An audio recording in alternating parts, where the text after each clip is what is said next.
صحي تاريخ زشلما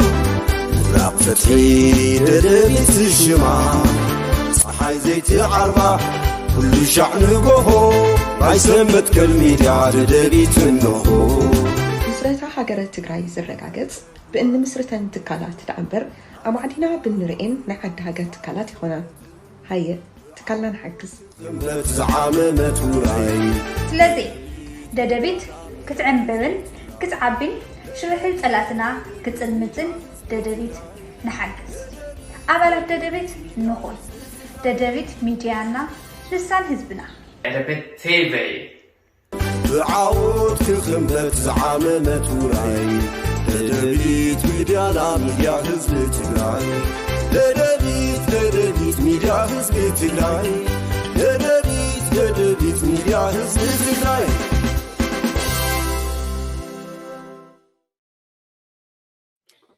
سلام دعني هبلي كبرات بيت سب ددبيت ميديا كمون تخاتلتي مدب كابخمنا واخم مدب كابخمنا واخم نايلومي كمتو ابرستري وزلهم زفرس وان تكالات ملمان بزبل عبي رئسي بزحات مرداتات كنقربينا مسانا طنيحكم مدلوات نختكافلو عرمنا ايو كمتو كل غزي نبلو خعا او كل خرنا تግራይ ዘለኹም ከምኡውን ካብ ትግራይ ወፃእ ዘለኹም ተጋሩ ብደደቢት ቴሌቪዥን ትከታተሉና ከምኡውን ብናይ ደደቢት ሚድያ ዝተፈላለዩ ናይ ማሕበራዊ ሚድያ መሳኹቲ ትከታተሉና ኩልኹም ሰላም ኮይንኩም ክትከታተሉና ብሰላም ኮይንኩም ክትከታተሉና እቲ ትምኒትና ትግራይ ሰላም ዝህብ ኩነታት ኣይኮነን ዘሎ ከምቱ እትርእይዎ ካብ ኩናት ወፂና እንተበልና ፖለቲካዊ ኩናት የጋጥመና ፖለቲካዊ ኩናት ክንሓልፎ ኢና ብደንቢ ሓድነትና ጽኒዕና ከም ተበረኻ ዝገበርናዮ ክንሓልፎ ኢና ልና ኣብ ንግምተሉ ከዓ ኣብ ፖለቲካዊ ኩናት ናይ ባዕልና እንብሎም መራሕትና እንብሎም ዝነበርና ዕንቅፋት ኮይኖም ልኡኻት ጸላእት ኮይኖም ጸኒሖም ስኳድ ኣትዮም ናይ ጸላእት ስኳድ ኮይኖም ኣብ ውሽጢ ውድብ ኮነ ውሽጢ መንግስቲ ኣትዮም ትግራይ ንምሕማስ ኮነ ኢሎም ተዓጢቆም ዝሰርሕዎም ስራሕትን ዝሰርሕዎም ዘለውን እንዳፍረስና ቦቲን ተበልና ቦቲን ተበልና በቲዩ ተዓዲ ከማና ስለ ዝፈልጥዋ እንዳሓመስዋ ኣብ ዝርከብሉ እዋን ኢና ዘለና ሰላም ዝህበ ይኮነን ብትኽክል ነገር ግን ከዓ ሰላም ዝህበ ይኮነን ኢልካ ሰላም ካሲኢንካ ባዕልኻ ንናይ ውሽጥን ናይ ደገን ጸላእቲ ክትምክተሉ እትኽእል ዓቕሚ ምድኻም ከዓ ጽቡቕ ይኮነን ለዚ ከመይ ጌርና ኢና ዞም ጸላእቲ እዚኦም ንምክቶም ዝብል ስትራቴጃይዝ ምግባር እዩ ዋና ነገር ዝኸውን ማለት እዩ ኣብ ሚድያ ክቐርብ ዝግብኦ ኣብ ሚድያ ክነቕርብ ኢና እዚ ተዋና ነገር ግን ኣብ ሚድያ ዝቐርብ ነገር ኣብ ሚድያ ስለ ዝቐረበ መፍትሒ ይመጽእ ማለት ኣይኮነን ሓደ ዓብዪ ንሕና ዘይተረዳእናዮ ካብ ኦሮሚያ ክንመሃሮ ዝግባአና ኣብ ሚድያ ዝቐርብ ማሕበረሰብ ተቐቢሉ ኣብ መሬት ክትግብሮ ከሎ ውድባዊ መምርሒ ክቐርብ ከሎ እውን እቲ ውድብ እንድሕር ተኣሚኑሉ ኮይኑ ተፈሪሙ ዝመፀ ብሽምና ኣብ ፕሪቶሪያ ፈሪማ ዝመፀት ውድብ ተኣሚኑላ እንተኮይኑ እታ ውድብ ተቕርቦ መምርሒ እውን ከመይ ጌርካ ኣብ መሬት ይትግበር እዚኣቶም ህዝቢ ኣብ መሬት እናተግበሮም እንተኸይዱ እቶም ናይ ደገን ናይ ውሽጥን ጸላእቲ እናተንሳፈፉ እንተኸይዶም ኢና ሰዓርቲ ንኸውን እዚ ክንርዳእ ክንክእል ኣለና ስለዚ ናብቲ ፈላማይ መደብና ንሕለፍ እሞ ሓደ ብሓደ እዚኦም እንዳርኣናዮም ክንከድ ከለና እንታይ ይብል ከም ዘለኹ ብደንቢ ኩልና እናተረዳእና ክንከድ ኢና ዝብል እምነት ኣለኒ ናብቲ ዋና ምድላው ወስዶ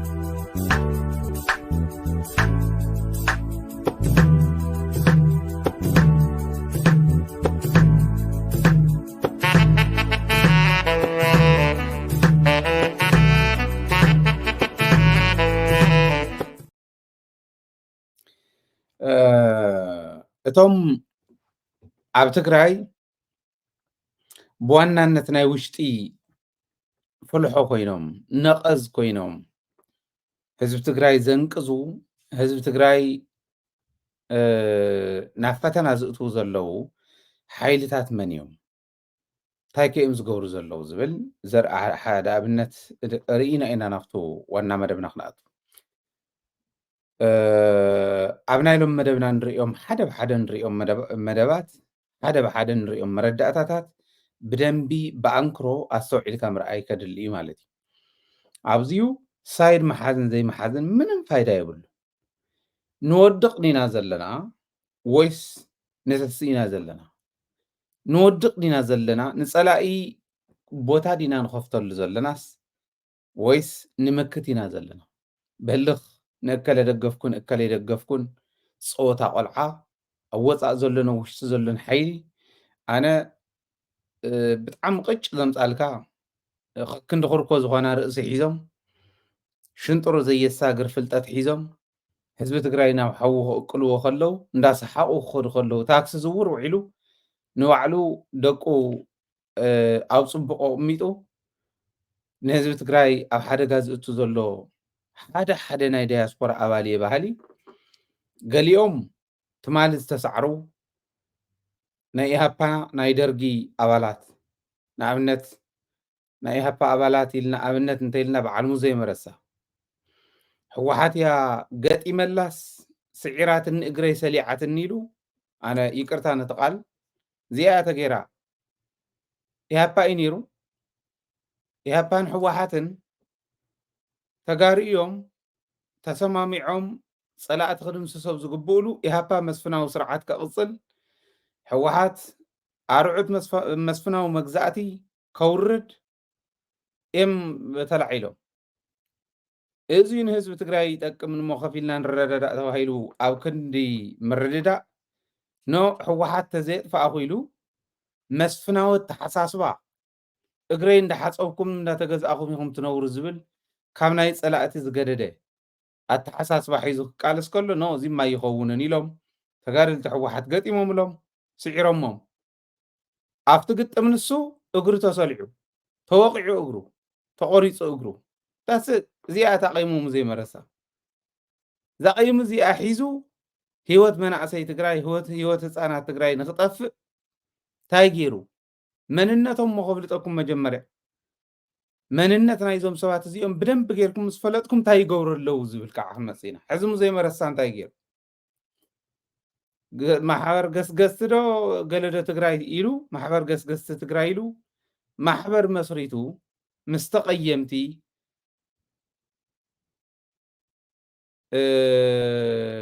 ምስ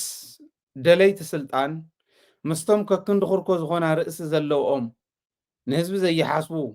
ንእከለ ክድግፍ ንእከለ ክድግፍ ኢሎም ግለሰባት ዝድግፉ ስቂሎም ዘይተረድኦም ቤተሰባዊ ብዝኾነ መልክዑ ተኸቲሎሞ ምስ ዝኸዱ ሰባት ኮይኑ ማሕበር ገስገስቲ ትግራይ ኢሉ መስሪቱ ጀነራላት ትግራይ ከሲሱስ ናብ ዋይት ሃውስ ወረቐት ዝእተወ ቀዳማይ ዘቃልዓነ እዚ እቲ ሓደ እዚ ማንም ትግራዋይ ሙዘይ መረሳስ መስፍናዊ ስርዓት ከስፋሕፍሕ ትግራይ ምስ ብፆቱ ኮይኑ ኢሃፓ ኮይኑ ምስ ሕወሓት ገጢሙ ሕወሓት ከዓት መስፍናዊ ስርዓት ስለ ዘይደለየቶ ህዝቢ ሒዞም ገጢሞም ኣሸኒፎሞ ከምታ ዝኾና ኮይኑ ከምታ ዘለዋ ኮይኑ እዚኣ ጌራትን እያ ሕወሓት ኢሉ ተቐይሙ ሕዚ ዘለዉ መናእሰይ ትግራይ ከታልል ህዝቢ ትግራይ ከታልል ኣብ ልዕሊ ህዝቢ ትግራይ ዝበፅሐ ጀኖሳይድ ኣይኮነን ከም ዝበሉ ጀነራላት እዮም ጀነራል ድንኩል ዝበሃል ጀነራል ምግበይ ዝበሃል ጀነራል ማሾበየነ ዝበሃል እዚኣቶምን መሰላቶምን እዮም ኦርኬስትሬት ዝገብርዎ ዘለዉ ኩናት እዚኦም እስካዕ ዝሃለዉ ኣብ ቀርኒ ኣፍሪካ ኩናት ክህሉ እዩ ክትብፅበፅ እያ ቀርኒ ኣፍሪካ ኢሉ ናብ ዋይት ሃውስ ወረቐት ዝተወ ሰብኣይ ሓደ ሓዙለይ ሙዘይ መረሳን ጉጅሉን ነዚ ዝድግፍ ትግራዋይ ዓይኒ የብለይ ስኒ የብለይ ሓሙሽቲኦም ስምዒት ሕዋሳቱ ዝተደምሰሰ ሓሙሽቲኦም ስምዒት ሕዋሳቱ ዝጠፍአ ዘይብሉ ሴንስ ዘይገብር ሰብ እንተዘይኮይኑ ዘንሕዚ ዝዛረበን ዘለኹ ዝፈልጥ ሰብ ዝርዳእ ሰብ ንሙዘይ መረሳ ተኸቲሉ ክኸደ ይኽእልን ሓደ ግን እዚ ሓደ ሓዙለይ ካልኣይ ብስራ ተማረ ብስራ ተማረ ኣብ በረኻ እናሃለወ ሰብ ቀቲልካ ተባሂሉ 76 77 ከባቢ ተዘይተጋጌ ተገምጊሙ እዩ ሰብ ትቐትለ ኣለኻ ተጋደልቲ ትቐትለ ኣለኻ እንዳወሰደ ሲርሽን ከምዚ ተገምጊሙ እዩ ምስ ኣተወ ከዓ ሰሪቑ ምስ ኣተው 83 ምስ ኣተው ሰሪቑ ጊደፍ ንምንታይ ትሰርቕ ተጋዳላይ ስለ ዝኾነ መሪሕነት ስለ ዝነበረ ክእርምዎ መኪሮም ስርቂ ቀፂሉ ካሊእ ተሪፉ መኻይን ናይ ሓለፍቲ ናብ ገዝኡ ምኹማር ጀሚሩ ኣብነት ብትክክል ኣብነት እየ ዝነግረኩም ዘለኹ ኣብነት ናይ ኮሎኔል ፍስሓ ደስታ መኪና ቀጥታ ከይዱ ዝሓዛ መን እዩ ብስራ ተማረ ኣይኮነን ይበል ምስክር ከቕርበሉ ኣነ ይምፃእ ናብዚ ኣይመጉተኒ ኮሎኔል ፍስሓ ደስታ ማለት ምክትል ፕሬዚዳንት ናይ ኢትዮጵያ ዝነበረ እዩ ኣነ ጭቡጥ መረዳእታ ብጣዕሚ እሙን ሰብ እዩ ነጊርኒ ቶሎ በል ምለሳ ኢልዎ መለስ በዚኣ እዩ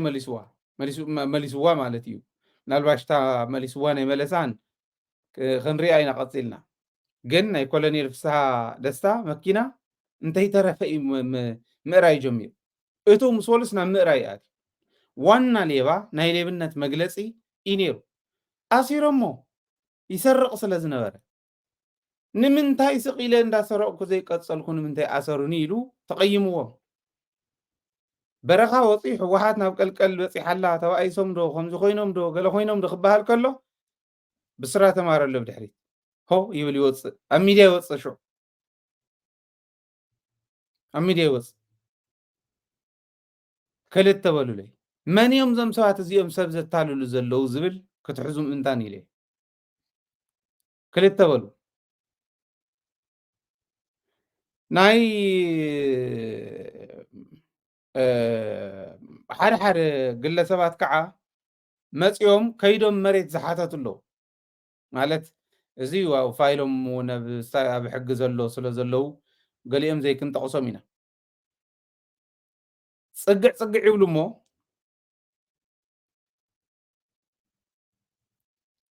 ናብ ሓለፍቲ ማለት እዩ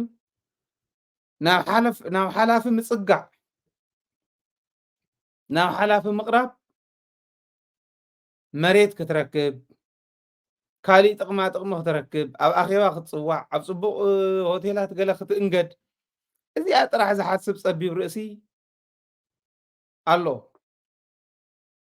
መሬት ሃቡና ኢሎም ሓቲቶም ስለ ዘይተዋህቦም ክወቕሱን ክብሉን ስለ ዝተረኸቡ ኣብ ካሊእ በለካ ለክዓካ ተረኺቦም ኣብ ሕጊ ዘሎ ጉዳዮም ኣለዉ ሰለስተ በሉለይ እዚ ኣውዝዩ ጂኤስቲኤስ እውን ክጥቀስ እዩ ኣይተኸሰሰን ኣይከሰሰን እምበር ጂኤስቲኤስ እውን ክጥቀስ እዩ ጂኤስቲኤስ ማንም ዘይመረፆም ቦርድ ኣለዎ ዲሞክራሲ ዘይፈልጥ ሕጊ ዘይፈልጥ ስርዓት ዘይፈልጥ ውዳበ ስርዓት ከምህርየ ዲሞክራሲ ከምህርየ ኢሉ ዝኸይድ ምኩሕ ውዳበ እዩ ጂኤስቲኤስ መን ከም ዝመረፆም ዘይፍለጡ ተወኪልና ከይድና ኢሎም በዓል ዶክተር ሰለሙን እውን ኣብኡ ቀይሞም ይዋፁ ነይሮም ዶክተር ሰለሙን ምስኦም 93 ዝወፁ ዝተገምዑ ናታቶም ሻንጣ ተሸካም ዝነበረ እዩ ኣይነበረን ኣብ ማእኸላይ ኮሚቴ ናይ ገብሩ ኣስራት ሻንጣ ተሸካም ዝነበረ እዩ ክንዘራረብ እንተኮይና ዓደ ምፍራስ ዝሳተፍ ሰብ ክብረ ይግብኦን ብደንብ ጌርካ ይኽዝለፍ ዘለዎ ሽሙ ይኽውሃቡ ዘለዎ ዓዲ ክትፈርስ ኣብ ቀልቀለብ ዝወፅሓትሉ ደጊፍካ ተቕናዓ እምበር እንዳሸረፍካ ቢኮን ባዴላን ሒዝካ ተፅድፋ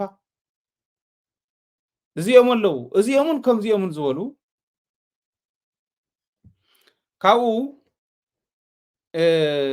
ዝዛረብዎ ዘይፈልጡ ዝገብርዎ ዘይፈልጡ ከምዚኦም ዝበሉ ከዓ እኒው እንታይ ይገብር ከም ዘሎ ሰብኣይ እዚ ኣይፈልጥን ኣነ ምስሩ እውን ሓላዊ በጊዕ ዝመስል ተገርፊፉ እዩ እቶም ዝፅሑፎም ምስ ምክትል ኣቦ ወንበር ሕወሓት ዝግበር ኣኼባ ኢሉ ይፅሕፍ ኣብ ሓኽፈን ሚድያ ነውሩ ዘይፈልጥ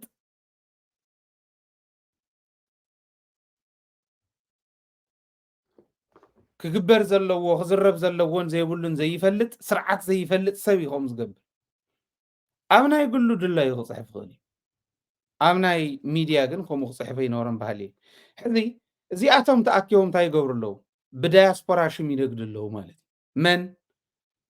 እቶም ሕዚ ዝገለፅኩም ኩሎም ሕዚ ዳያስፖራ ነዚኦም ዶ ተኸቲልካ ትኸይድ ወይስ እታ ዘላ ናይ ትግራይ ከይዲ ኣቕኒዕና ቀሪብና ኢና ፈተኹም ፀላእኹም ቀሪቡ እዩ ኣብ ዓዲ ተንሳፊፉ እዩ ዝሓይል እዚ የለን ተንሳፊፉ መሬት ክረግፀ ይኽእል ኣበያን ዓዲ ኣበያን ዞባ ኸይዱ ኣልዕሉልና ሰብ እዚ እንዳተባሃለ ኣበየነይቲ ዞባ ኸይዱ መሬት ክረግፅ ይኽእል ኣብ ዓዲ ሓዙለይ ብደንቢ ኣብ ዝኾነ ይኹን ዞባ ናይ ትግራይ ከይዱ ምስ ህዝቢ ክላዘብ ዘይኽእል ሓይሊ እዩ ጌታቸው ኮነ ንሱ ዝመርሖ ካቢነ ብትኽክል እየ ዝዛረብ ዘለኹ ልቢ በል ካብ ዓዲ ተነቂሉ ኣሎ ክመፀኩም እቲ ናይ ዲያስፖራ ከመይ ገርና ኢና ከነስተኻኽሎ ኣብ ምንታይ ዘሎ ኸ እዩ ንምንታይ ከዮም ዝምለሱ ዘለዉ ዝብል ብደንቢ ክመፀኩም እየ ግን ሓዙኒ ብደንቢ ቶም ሰባት ከምዚ ዝገብሩ ዘለዉ ብዳያስፖራ ዝነግዱ ዘለዉ እዚኦም እዩ ኣይትንገዱ ብሹም ዳያስፖራ ምስ ጌታቸው ዝገብሮ ፃንሒት ኣይኮነ ጌታቸው ኦኬ ዳያስፖራ ክረክብ የኢሉ እንተመፅኡ ከም ጌታቸው ክረኽቦ ይኽእል እዩ ዲያስፖራ ይመፅእ ይሕተት ይምልስ ዓቕሚ ሃልዎ ጥራሕ በርክና ሓተት ኢና ተመፂሉ ወዮ መፂሎ ክመፅእ ከሎ ግን ጌታቸው ዝበሃል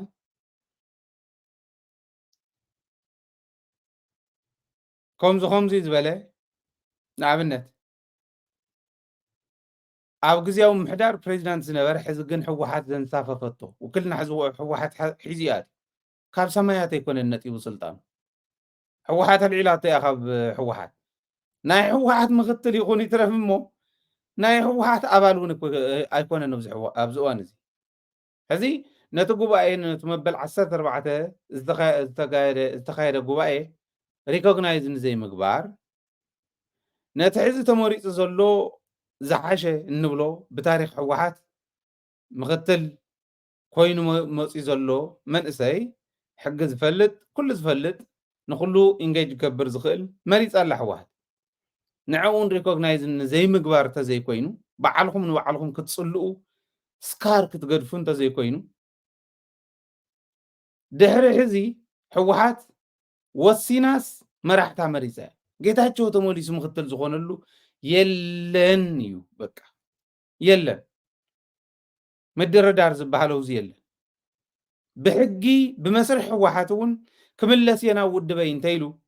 ይምለስ እሞ ተራ ኣባል ኮይኑ ተገምጊሙ ተፃሪዩ ተቐፂዑ ቅፅዓት ወዲኡ ኣባላት እንተመሪፆሞ እዩ ናብ መሪሕነት ክመፅእ ዝኽእል መስርሕ ናይ ውድብ ከምኡ እዩ ንስኹም ስለ ዝፀሓፍኩሞ ዝመፅእ የለን ማለት እዩ እንታይ እዩ ዝግበር ዘሎ ናበይ ክወስደና ዝኽእል ዝብል ክንሪኦ ኢና ኣብ ዓዲ ግን ኣብ መሬት ዘሎ እንዲት መእቱ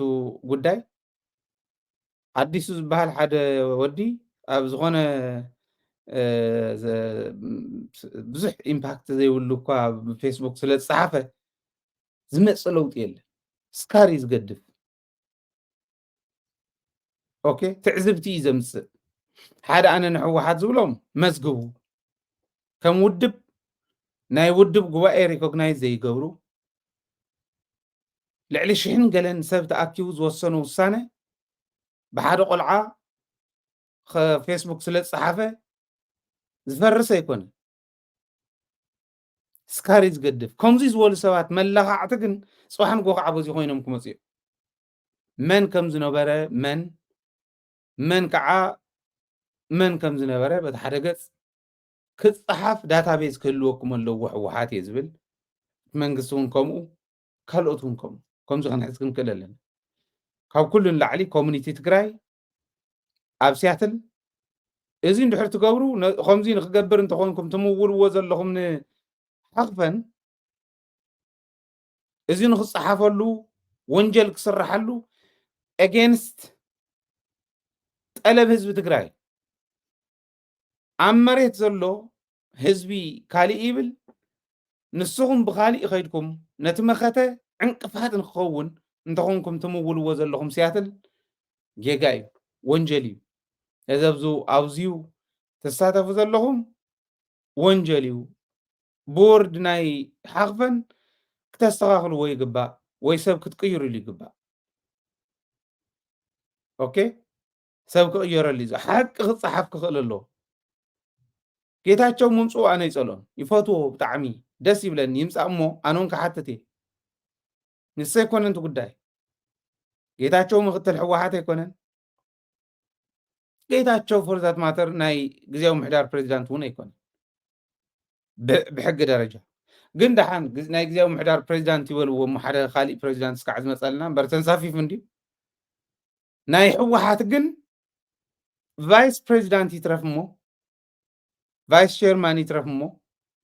ኣባል እውን ኣይኮነን ካብ ኣባልነት እውን እዩ ተባሪሩ መን እዩ ኣምፅኡ ኣባል ሕወሓት ክገብሮ ብናይ ኣዲሱ ፅሑፍ ድዩ ምክትል ክኸውን ወይ ኣባል ክኸውን ከምዚ ዝገብር እንድሕር ኮይኑ ሓኽፈን ዝምውሎ ዘሎ ኮሚኒቲ ሓሶት እንዳሓሰወ ሓሶት እንዳመሓላለፈ ሓሶት ንክሕሱ እንዳመወለ ህዝቢ ትግራይ ይብትነሎ ማለት እዩ ከስተኻኽሎ ይግባእ ህዝቢ ዝብል ካሊእ ንስኹም ትብሎ ሕወሓት ውክልኑ ቀይሕ የልዕለልና ጌታቸው ረዳ ብህፁፅ ካብ ውክልና ኣውርዱልና ይቕኒየለን ናይ ህዝቢ ጠለብ እዚኣ ሕወሓት ከዓ ናይ ህዝቢ ጠለብ እውን ርዩ ሕግን ደንብን ናይቲ ውድብ እውን ስለ ዝተሳገሩ እዚ ርዩ ኣልዒልዎም እዚኣ እቲ ሓቂ እቲ ሓቂ ምሕላፍ ናይ ሚድያ እዩ ንሱ ኢና ተገቲርና ሓቂ ሒዝና ንኸይድ ዘለና ኣግባብ ክሕዚ ይግባእ ሕዚ ናብቱ ዋና ትሕዝቶ ናይዛ ሕዚ ዘለዓልክዋ ንምፃእ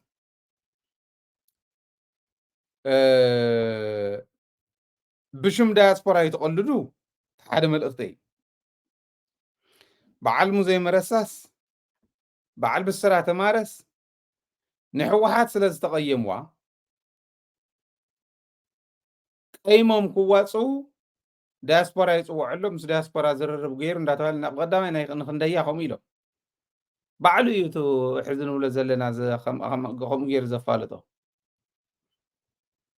ንዕኡ እውን ኣባል ማእኸላይ ኮሚቴ ኢሉ የፋሊጥዎ ነውሪ እዩ ነውራማት ኢኹም ንስኹም ስለ ዝበልኩም ኣይኸውንን ኦረዲ ተወደአ ነገር እዩ ኣይኸውንን ግን ብሽም ዳያስፖራ ኣይትሸቅጡ ሕወሓት እውን ክትከስስ ይግባእ እኮ ትካል ኮ እዩ ከምኡ ዝገብር ዘሎ መዝጉቢ ባይዘወይ ሓኽፈን ቦርድ ኣለዎ ናይ ሲያትል ኮሚኒቲ ዝምውለ እዩ ሕወሓት ከም ውድብ ስነ ስርዓት ግበሩ ክትብል ትኽእል እያ ስርዓት ግበሩ ስለ ሕወሓት ክትዛረቡ እንተኾንኩም ቤት ፅሕፈት ሕወሓት ምሕታት ትኽእሉ ኢኹም ኣባልናን ኣባል ማእኸላይ ኮሚቴናን ኣባል ኣመራርሓናን ንፈልጦ ኢና ተዚ ክንበኩም ንኽእል ኢና ኣብ ዝኾነ ይኹን እዋን ሕቶትና ካብዚ ወፃኢ ግን ብናይ ባዕልኩም ፍቓድ ትኸድዎ ዘለኹም ከይዲ ትክክል ኣይኮነን ስርዓት ግበሩ ክበሃል ይግባእ እዚ ክትብል ትኽእል እያ ብሽም ዳያስፖራ ኣይተቐልዱ ምዘይ መረሳ ወይ መኒኻ ትብሎ ብስራ ተማሃሮ ዝቐልድሉ ቀልዲ ሒዞም ኣይኮኑን ክኸዱ ዘለዎም ዝብል ሓደ እዩ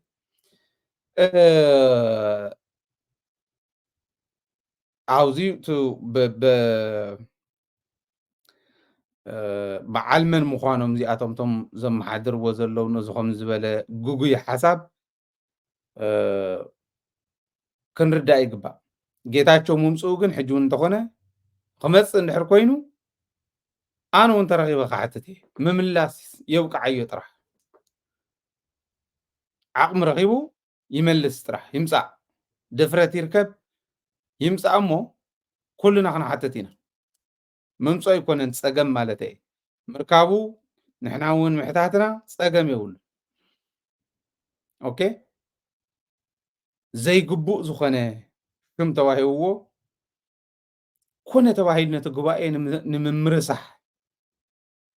ኦኬ ተልእኾ ተዋሂብዎም ድዮም ዝሰርሑ ዘለዉ እታ ዝሓለፈት ጉባኤስ ከመራስሑ እዮም ዝኸዱ ዘለዉ ንሱ እውን ከምኡ ኢሉ ነይሩ መጀመርያ ድኾን ይኾነለ ኢሉ ናብታ መጀመርያ ዝነበርናያ ንመለስ ኢሉ ቅድሚ ጉባኤ ዝነበርናያ ንመለስ ኢሉ ዳት ሚንስ ጉባኤ ካልኣይ ይካየድ ማለት እዩ ናዘር ወርድስ ሽሕን ገለን ሰብ ዘካየዶስ ንጌታቸው ክበሃል ምናልባሽ ስልጣን ተተመለሰ ክበሃል ጉባኤ እንደገና ክካየድ ክንድናቱ ዝኸውን ክብር ዘለዎም afta ጉባኤ ማ ተሎ ፕሬዚዳንት ናብ ታሕቲ ናብ ኣዳራሽ እዩ ዝወርድ ኩሉ ስልጣን ረኪቡ ኣባል ተራ ኣባል ኮይኑ እዩ ዝኣቱ ተራ ኣባል ኮይኑ ኣቶ ሽሕን ገለን ኣብኣ ናይ ዕድል ጉዳይ ጌታቸው ኢዶም ወፂኦም ጌታቸው ድዮም ክብሉ ገብረ መስቀል ድዮም ክብሉ ኣይፍለጥ ማዕረ ስልጣን እያ ዘላት ንወይኑ ስልጣን ኣይትርከበሉ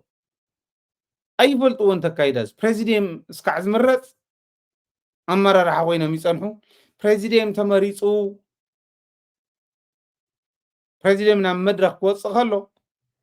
ስልጣኖም ረኪቦም እዮም ዝወርዱ ፕሬዚዳንት ዲኺ ቫይስ ዲኺ ካሊእ ዲኺ ኩሎም ስልጣኖም ረኪቦም ተራ ኣባል ኮይኖም ናብ መድረክ ይወርዱ ናብ ኣዳራሽ ይወርዱ ተኸይድኹም እዩ ትፈልጥዎ እንትኾንኩ ስልጣን ናይ ደብረ ጽዮን ይኹን ስልጣን ናይ ጌታቸው ፕሬዚደንት ኣፍታ ፕሬዚደንት ተመረፀላ ግዜ ኣብቅዕ ካልኣይ ይምረፁ ዶ ይምረፁ ናይ ዕድል ጉዳይ ኣሽዑ ዕድል እያ ትምስርታ ተብላ ማለት እዩ ብቕዓቶም እያ ትምዝና ማለት እዩ ተመረፁ ኣለዉ ዘይተመረፁ ኣለዉ ንሱን ክምረፅ ይነብር ወይ ዘይክምረፅ ይነብር ኣፍታ ፕሬዚደንት ተመረፀትላ ግዜ ግን ናይ ኩሎም ስልጣን ኣብቂዓ እዚ ትፈልጥዎ ዲኹም ከምዚ ምዃኑ ትኸይዲ ብከምዚ ኸይዲ ተመሪፆም ንቅድሚት ዝመፁ ሰባት ኣለዉ ምኽትል ኣፍታ ናይ ጌታቸው ዝነበረት ቦታ ተተክአ ኣሎ ኣብ ካልኦት ቦታ እውን ተመረፁን እዮም ኣብ ናይ ጌታቸው ቦታ ተተክአ ክብል ከለኹ ትምኽትልስ ሰብ ተመሪፁሉ እዩ ንክብል እምበር ንጌታቸው ክትከኣት እዩ ማለት ኣይኮነን እንደም ብዝበለፀ ድምፂ እቲ ዝዓበየ ድምፂ ዝረኸበ ኣማኒኤል ኣሰፋ እዩ ምኽትል ኮይኑ ዘሎ ስለዚ እንደገና ዝተመረፁ እምበር ተተኻኺኻ ኣይኮነን ተመፁ ማለት እዩ ነቲ ጉባኤ ከራስሑ ከመራስሑ ዝኸድዎ ግን ህዝቢ ትግራይ እንታይ ይብል ንህዝቢ ትግራይ ኢና ንቃለስ ዘለና እውን ኢሎም እንተይሓሰቡ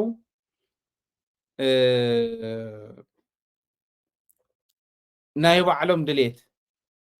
ናይቲ ጉሒለ ሓይሉ እውን ድሌት ከስፋሕፍሑ ነቲ ጉባኤ ከመራስሑ ናይ ግሊ ቀይሚ ምስቱ ሕዚ ተመሪፁ ዘሎ ምኽትል እውን ዘለዎም ንሳ እውን ከመራስሑ እዚኣ ዝጥቀሙ ዘለዉ ሰባት እውን ክኾኑ ይኽእሉ እምበር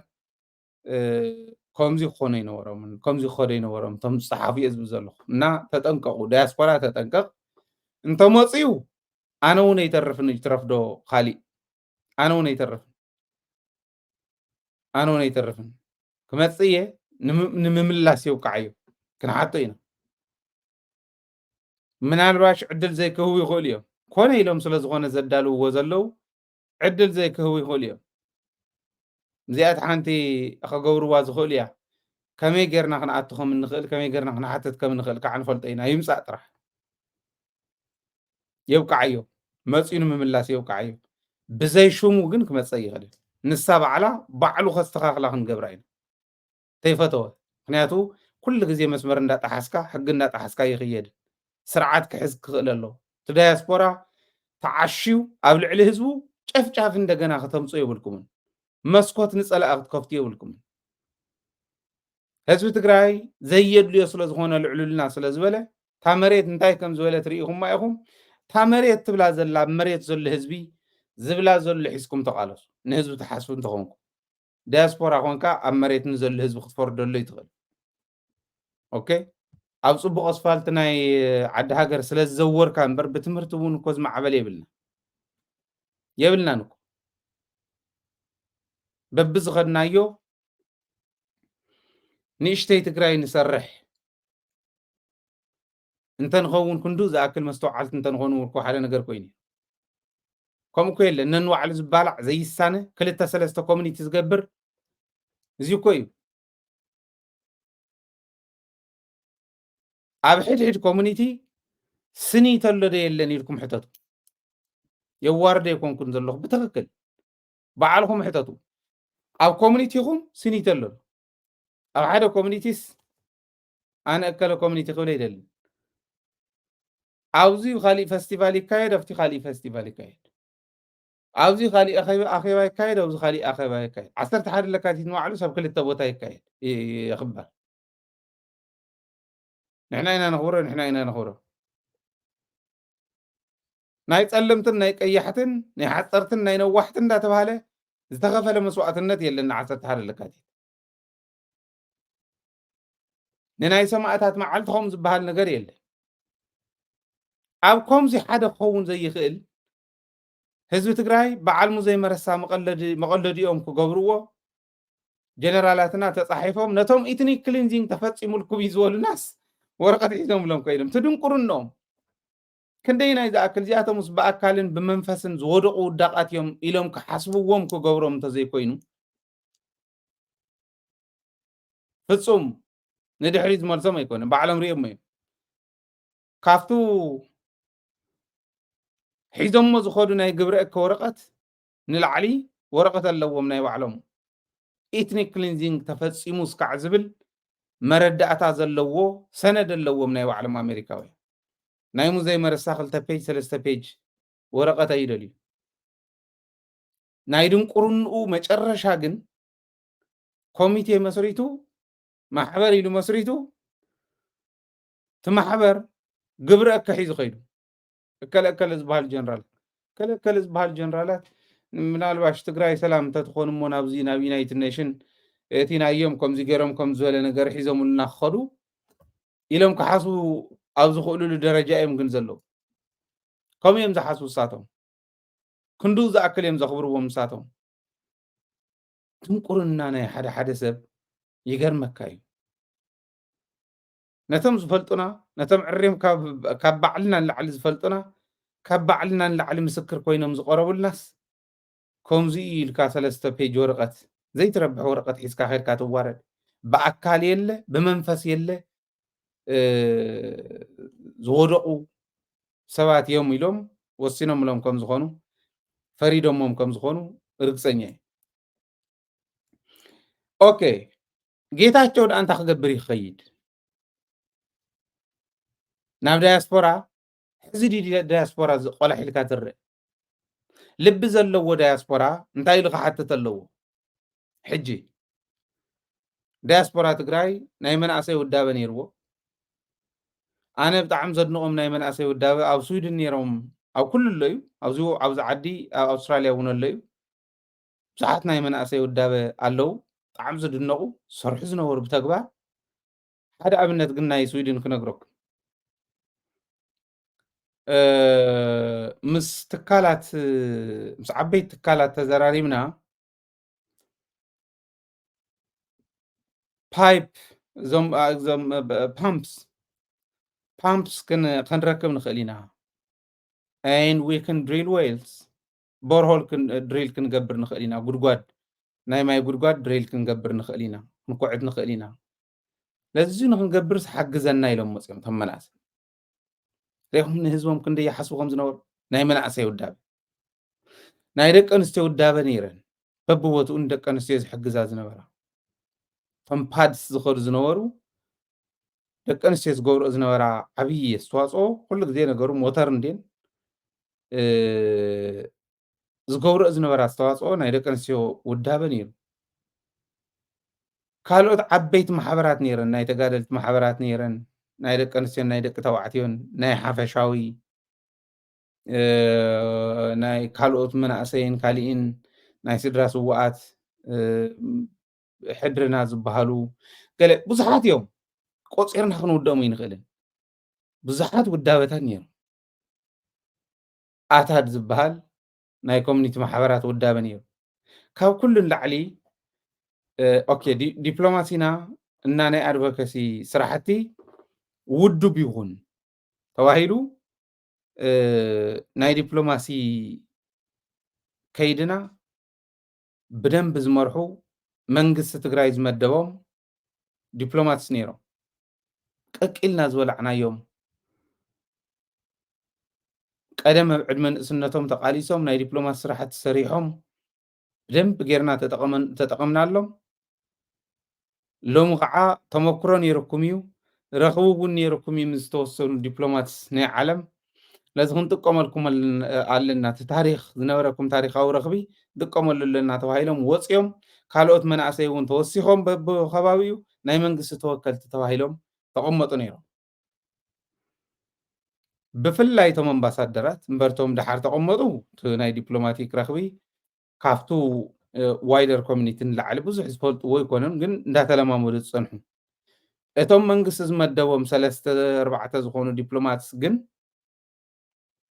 ኣምባሳደር ፍሳ ኣምባሳደር ብርሃነ ኣይ ቲንክ ዲፕሎማት ዮሃንስ ሓርነት ከምኡ ዝበሉ እዚኣቶም ተመክሮ ዘለዎም እዩ ብፍላይ ኣምባሳደር ፍስሓ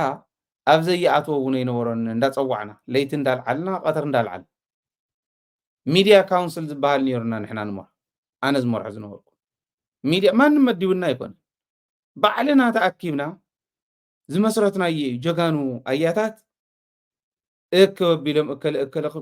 ለይትን ቀትርን ክድውሉ ዝነበረ መከራ ንፈልጦ ኢና ባዕሉ እቲ ዲያስፖራ ተኣኪቡ እዚ ዝሓስቡ እምርር ረቢሎም ንቃልሲ እንዳወደቡ ዝኸዱ ማንም ናይ መንግስቲ መራሒ እንተይመደቦም ተወዲቦም ዝፀንሑ መንግስቲ እዚአን ምስ ፈለጠ ግን ንኣብነት ናባና ናብ ናይ ሚድያ ካውንስል ናይ ኮሚኒኬሽን ቢሮ መዲቡልና ቀዳም ኣኼባ ነይሩና ነራኸብ ነይርና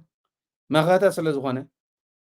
እንታይ ኢና ኮምፕሮማይዝ ንገብር ሚድያታት እንታይ እዮም ኮምፕሮማይዝ ዝገብሩ ብመንግስቲ ቃልስና ከመይ ንምርሓዮ ኦኬ ስኢልና ዘይኮነ ከይንትንክፍ ተዝኾነ እውን ከይንገድፍ ውዱብ ብዝኾነ መንገዲ ከመይ ንምርሓዮ ሓድሽ ነገር እንተሃልዩ ኣፕዴት እዚ እናገበርና መፂና እንተሎ ኣክቲቪስት ስጠርኒፍና ከምዚ እናገበርና መፂና 55 ሚድያታት ተወዲበን ነይረን ኣብ ሓደ ሚድያ ካውንስል ወዲብና ሒዝና ነይርና ፅቡቕ መፂና ሚድያታት እውን ኣክቲቪስታት እውን ብደንብ እንዳሰርሐና ለመፂና ንእከለ ትበሃል ሃገር ከመይ ንእከለ ትበሃል ሃገር ከመይ ንቅረባ እንዳበልና ዓረብኛ ዝዛረቦ ወይ ንመድቦም እንዳበልና እንግሊዝኛ ዝዛረቦ ወይ ንመድቦም እንዳበልና ከምኡ እንዳበልና ለመፂና እዚ እናገበርና ምስ መፃና ድሓር ትግዚያዊ ምሕዳር ምስ መፀ ኩለን ውዳበታት ብሙለን ተንዝነበራ ብሙለን ኣፍሪስወን ኣነ ተተጋጌ ዳያስፖራ ትግራይ ተዓዘበኒ ኩለን ኣፍሪስወን ሚድያ ካውንስል እውን ብዘይ ምጥቃም ኣማኒኤል ሰፋ ብቀዳማይ ብጣዕሚ ዝገርም ቃል ተዛሪቡኒ ከመይ ጌርኩም ኣፍሪስኩም ወድኣ ናይ ፕሪቶሪያ ውዕል እቱ ኮሚሽን ተመዲቡሉ ነይሩ ኮሚሽን ግን በበይ ከም ጠፈአ ይፍለጥን ኢሉ ንምንታይ ኣፍሪስኩም ሞ ኢሉ ብዘይ ምጥቃምን ይፍረስ ኢልካ ብምውሳንን ይኽፈርስ ዝኽእል ከም ዝበለ ትካል ኢሉ ብዘይ ምጥቃም ኣፍሪስዎን ጌታቸው ጻድቃንን ጌታቸውን ኮነ ኢሎም ብዘይ ምጥቃም ኣፍሪሶም ኩለን ፈሪሰን እዚኣ ዳያስፖራ ምስክረይ ኣሜሪካ ምስ ከደ ጌታቸው እውን ንክልተ ሰባት ንሓንቲ ጓል ኣንስተይትን ንሓደ ወድን ንስኹም ኢኹም ተወከልትና ካሊእ ግደፍዎ ዘምፅኦ ነገር የብሉን ልክዕ ከምዙ ተኣከበ ይተኣከብ ዘይተኣከበ ወፂኡ ክኸድ ይኽእል እዩ ዝበሎ ብሽረ ከምኡ ገይሩ ብዘይ ምጥቃም ንኩለን ውዳበታትና ኣፍሪስዎን ኢንክሉዲንግ ኣታድ ካብ ኣታድ ንላዕሊ እቶም ናይ መንግስቲ ተወከልቲ ዝነበሩ ኣነ ይሕዝኑኒ እዮም ብጣዕሚ እዮም ዝሕዝኑኒ ብፍላይ እቶም ዓበይቲ ኣነ ሚድያ ካውንስል ኮይነ ባዕለይ ከመይ ገረይ ብፅብፆ ከም ዝነበርኩ ኣምባሳደር ፍስሓን ኣምባሳደር ብርሃነ ፈልጥ እየ ሚድያ ስለ ዝኾነ ዝመርሕ ዝነበርኩ ሚድያታት ስለ ዝኾነ ዝመርሕ ዝነበርኩ ከምዚ ዓይነት ሕቶ እኒሄ ናይ እከለ ትበሃል ሃገር ዘውፃቶ መግለፂ እዚ እኒሄ ሪኢኹም ወዲኹም ኣፕሮችኩም እንታይ እዩ ዳይሬክሽንኩም እንታይ እዩ ስለዚ ሚድያታትና ኣፕዴት ክንገብር እዚ ኢልና ንምባል በልሞ ማዓዘይ ኣኼባ ዘለኩም ክቐርብ እየ ሽግር የለን ኣኼባ ኣለኒ ግን ክቐርብ እየ ቀሪቡ ናፍታ ሓንቲ ኣኼባ ኣላትኒ ንዓኹም ኣፕዴት ገብር ኢሉ ኣፕዴት ገይሩ ከመይ ዓይነት መከራ ይረኽቡ ከም ዝነበሩ ፈልጥ እየ ግን ነዚኦም ታንኪዩ ዝበሃል ደብዳቤ እውን ይሃብዎም እስካዕ ዛዕለት እዚኣ ናይ ታንኪዩ ወረቐት የብሎም የቕልኒየልና ዝብል ሰርቲፊኬት የብሎም ብነፃ ዝሰርሑ ዝነበሩ ሰባት እዮም እዚኦም ከምዚ እዩ ነይሩ ይትረፍደን ኣታድ ይትረፍደን ሚድያ ካውንስል ናይ መናእሰይ ውዳበ ናይ ደቂ ኣንስትዮ ውዳበ ነዞም ሰባት እዚኦም እውን የቕልኒየልና ዝብል ወረቐት ኣይሃብዎምን ሰው ኢሎም በቃ ብዘይ ምጥቃም ፀጥ ኣቢሎሞ ዓዲ ኸይዱ ክሳተፍ ከሎ ርኢ እዩ ከመይ ዝበለ ከሬጅ ስለ ዘለዎ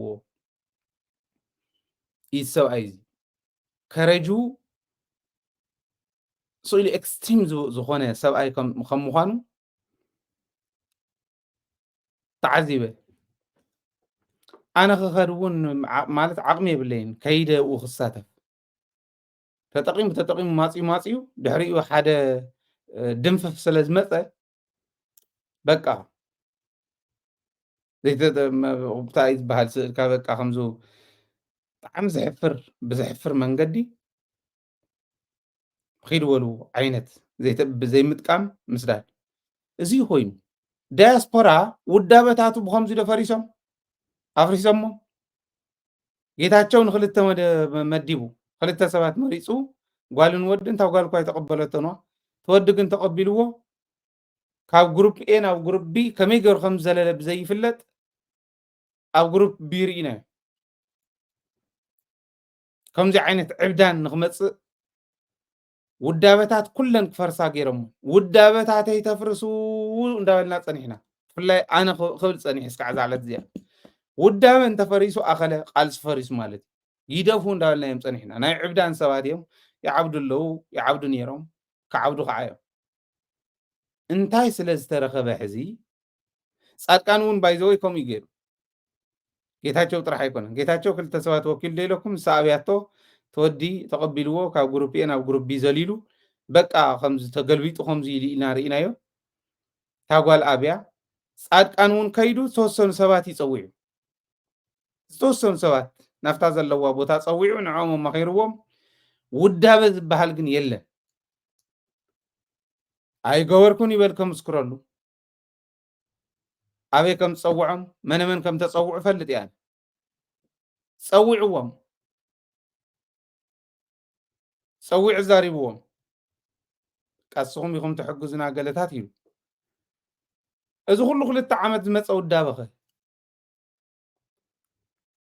እቶም ተወከልቲ መንግስቲ ኸ ንምንታይ ኣፍሪሶሞም እንድዒ ሕዚ ሕወሓት ይጥቀመለን ስለ ዝነበረ ተባሂሉ ሕወሓት ምፍራስ ስለ ዝኾነ ዝኽየድ ዝነበረ ናይ ባዕሎም ላይ ንምምስራት እዮም ከይዶም ኣፍሪሶሞን ኩሉ ሕጂ እንታይ ስለ ዝተረኸበ ደኣ ናብ ውዳበታት ዳያስፖራ ናብ ህዝቢ ኣብ ዳያስፖራ ዘሎ ትግራዋይ ምምፃእ ድልዩ እዚኣ ኢኹም ትሓቱ ውዳበታት ኣፍሪሶሞ ዳያስፖራ ብክልተ ብሰለስተ ሰብ ክረኽብዎ ከምቲ ካውንስል ዝብልዎ ዘለዉ በብወረድኡ ዝረኽብዎ ህዝቢ ዳ የቕረበን እምበር ንዳያስፖራ ከምኡ ክረኽብዎ ኢሎም ብትንትን ኣቢሎም ውዳበታት ትግራይ ከብቅዑ ሕጂ እንታይ ተረኽበ ናብ ዳያስፖራ ይኽየድ ተመልሲ ቀላል እያ ንዓይ ናይ ህዝቢ ትግራይ ጉዳይ ዘይፈልጥ ስቂሉ ተንሳፈፈ ከም በዓል ኣዲሱ ዝበለ ግን ኣይፈልጣን ተንሳፈፈ እያ መሬት ክረግፅ ኣለዎ መጀመር እታዋና ምክንያት ሕጂ ናብ ዳያስፖራ ተጓዮም ኣብ ዓዲ ተንሳፊፎም እዮም የለን ኣብ መሬት ህዝቢ ትግራይ እንዳቀጥቀጥካ ህዝቢ ትግራይ ሸጥካ ጨፍጨፍቱ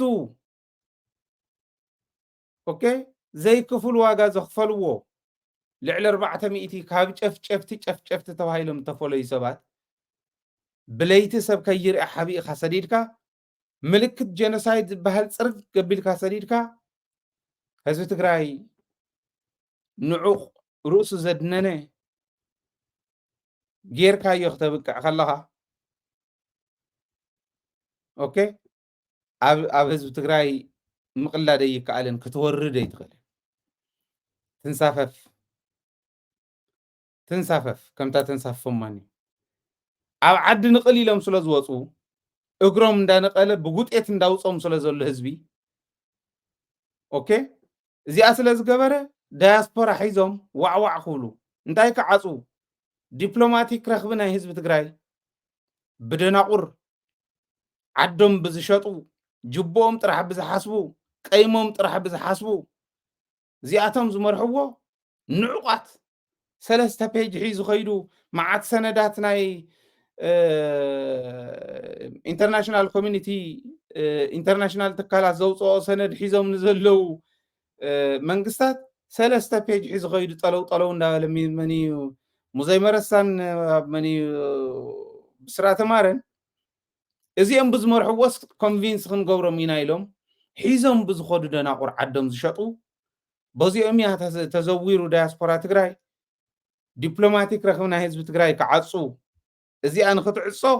ታዝተረፈት ሓንቲ እዚኣ ንክትዕፆ ዳያስፖራ ንኸታልል ናብ ዳያስፖራ ይኸደሉ እንታይ ኢሉ ዘይሽሙ ሒዙ ሕወሓት ዝብል ሽሙ ሒዙ ሕወሓት ኣይኮነን ኣመራርሓ ሕወሓት ይትረፍ እሞ ኣባል ሕወሓት እውን ኣይኮነን ዝወዲ እዚ ካብ ኣባልነት እውን ተባሪሩ እዩ ይቅርታ ሓቲቱ ናይ ኣባልነት ናይ ይቅርታ ፎርሙ መሊኡ ተመርሚሩ ተገምጊሙ ንሱ ምስ ሓለፈ ተተመሪፁ ናብ ኣመራርሓ በታ ዝነበረት በታ ዘላ መንገዲ ሒዙ ይመፅእ ሽዑ ኣባል ዝኸውን ኣባል እውን እየ ዝብል ዘለኹ ዘይሽሙ ስለ ዝፀሓፍኩሞ ዘይሽሙ ክጠብቆ ይኽእል ታዋና ዕላማ ግን ታዝተረፈት ዲፕሎማቲክ መስኮትና ናይ ዲፕሎማቲክ ሪሌሽን መስኮትና ነዚኣ ንምዕፃው ኮነ ተባሂሉ ደገብ ዘለው ተቐየምትን ሰብ ሕልምን ኦኬ ተስፈኛታት ንስልጣንን ንኻሊእን ቀይሚ እውን ዘለዎም ከምቲ ዝበልክዎ ህዝቢ ትግራይ ኣብ ዳያስፖራ ዘሎ ነዚ የታሊሎም ንክኸዱ ዝኸድዎ ዘሎ ተጠንቀቕ ዳያስፖራ ኣብ ዘይትረኸብ የብለካን ተረኺብካ ሕቶኻ ንጉድጉዶ ይመልስ ዓቕሚ ሃልዎ ሓደ ንስኻ ሕወሓት ኣይኮንካን ኣባል ሕወሓት እውን ኣይኮንካን ሕወሓት ወጊድካ እዩ ጌታቸውን 14 ሰብ ዋላቶም ድሕሪኡ ዝኸዱ ሞ ናሓሰቦ 14 ሰብን ሽሕን ገለን ሽሕን 50 ሽሕን ገለን ሰብ ሽሕን 27 ሰብ ከመይ ጌርኩም ኢኹም ተወዳድሩ ማዕረዮም ብስልጣን ከምታ ዝበልኩም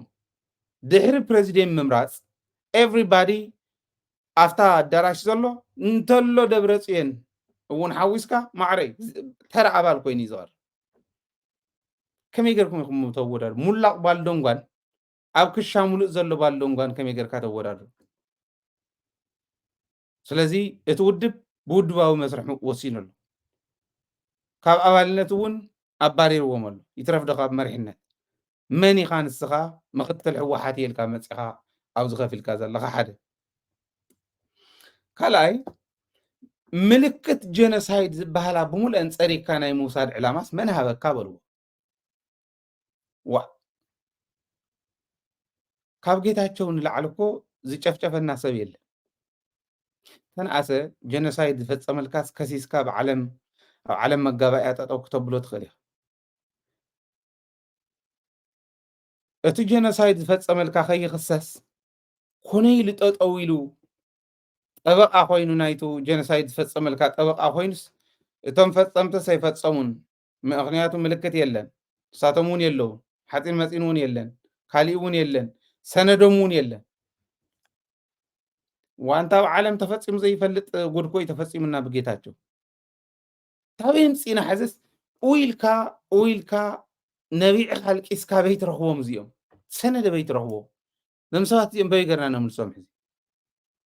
كمي غيرنا خنملسوم نخل كنملسو زي نخل وانجل يسري ازي وانجل زي سر حسب نابسب مقراب يكون نما ጨለቱን قرب كله بشنشل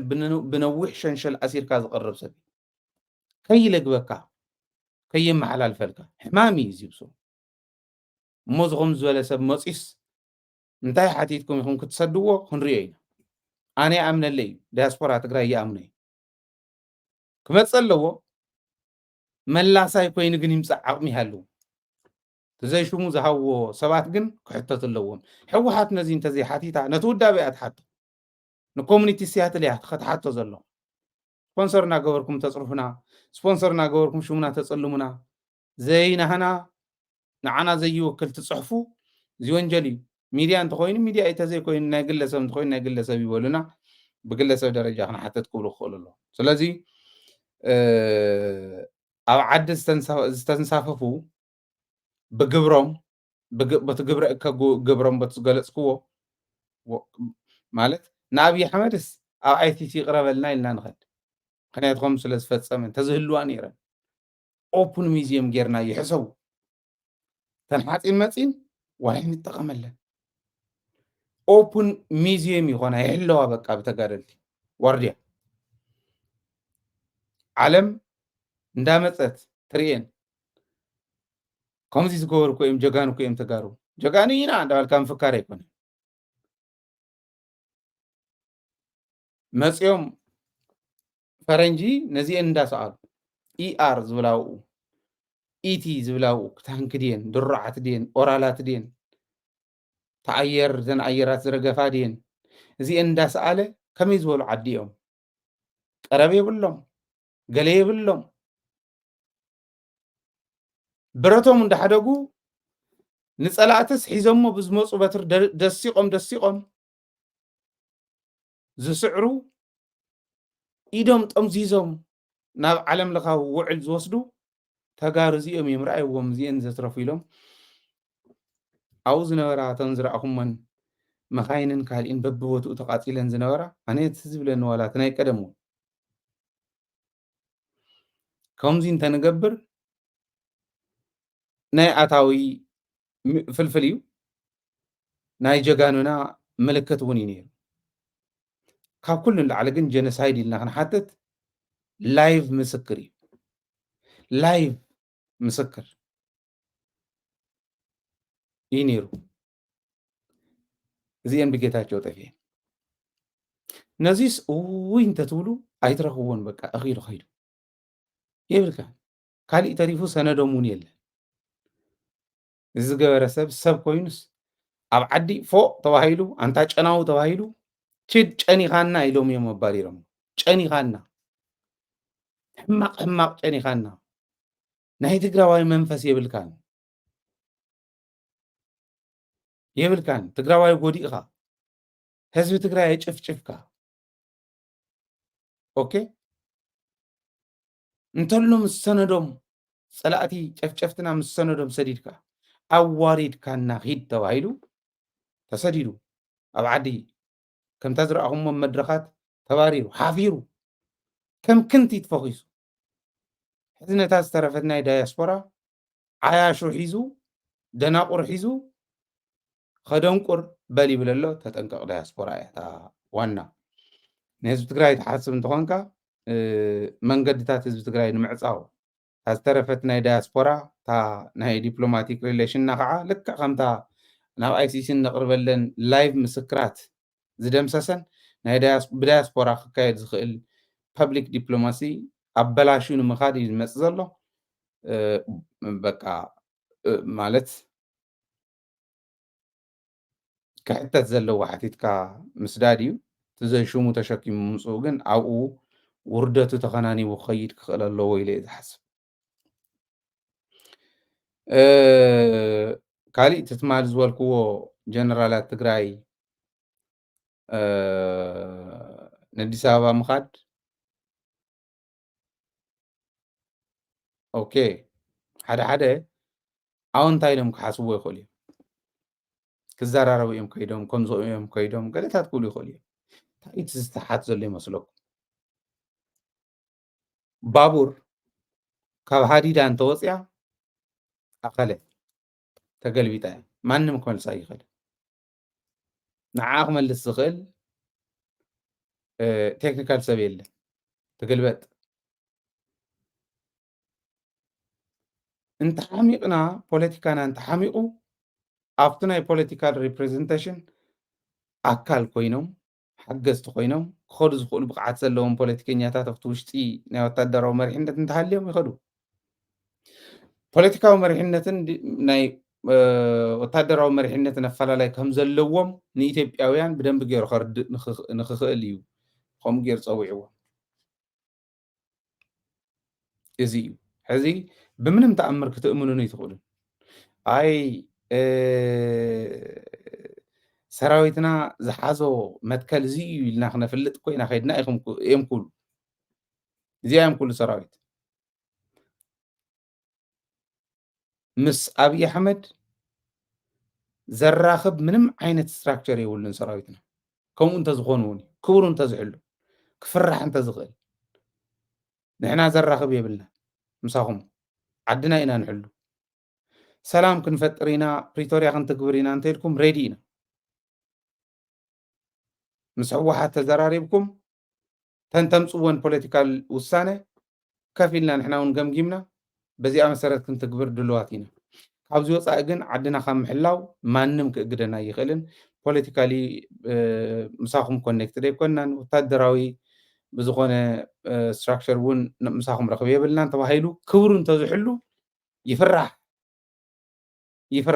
ምክንያቱ ኢትዮጵያ ዘላትሉ ኩነታት ከቢድ ስለ ዝኾነ ሕዚ ጎልደን ኦፖርቹኒቲ እዩ ናይ ኢትዮጵያ ጎልደን ኦፖርቹኒቲ እዩ ንምንታይ እንተኢልና ኢትዮጵያ ኣብዚ ሕዚ እዋን ሓደ ብኑሮ ውድነት ብናይ ዋጋ ዝቕባበ ትሕቆን ዘላ ዓዲ እያ መንግስቲ ሰራሕተኛ ይኹን ነጋዳይ ይኹን ካሊእ ይኹን ናብራ ይከኣልና እዮን ይብል ኣሎ ስለዚ ኑሮ ውድነት ሓደ ፈተና ኣሎ ኣይከኣልን እውን ናይ ኩናትን ናይ ዓመፅን ጉዳይ እንተወሲድና እውን 11 ክልላት ኣለዋ 12 ኮይነን ኣለዋ ሕዚ 12 ክልላት መከራ ኣለዎን በቃ ኩናት ኣለዎን ዓመፅ ኣለዎን 12 ክልላት ስለዚ 12 ክልላት ኩናት ኣሎ ማለት ነዞ 12 ክልላት ዘሎ ኩናት ክምክት ዝኽእል ሰራዊት ምስዳድ ኣድላይ ነዚ ሰራዊት እዚ ምምጋብ ሎጂስቲክስ ምቕራብ ካሊእ ተተኳስን ካሊእን ምቕራብ ዓብይ ፈተና እዩ ነቲ ዓዲ ክትሽከሞ ይትኽእል እንተ ዓዲ ድማ እዚኦም እንዳገደዱ ዝኸዱ እምበር ዝዝሕሉ ኣይኮኑ ትግራይ እንተዝሒላ ዝዝሕሉ እዮም ትግራይ እንተሞይታ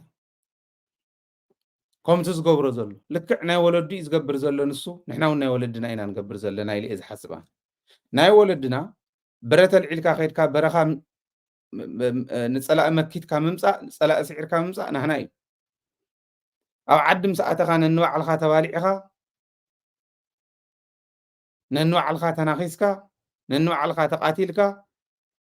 እሞቶም ንዕርዮም ድሕሪኡ ፓወር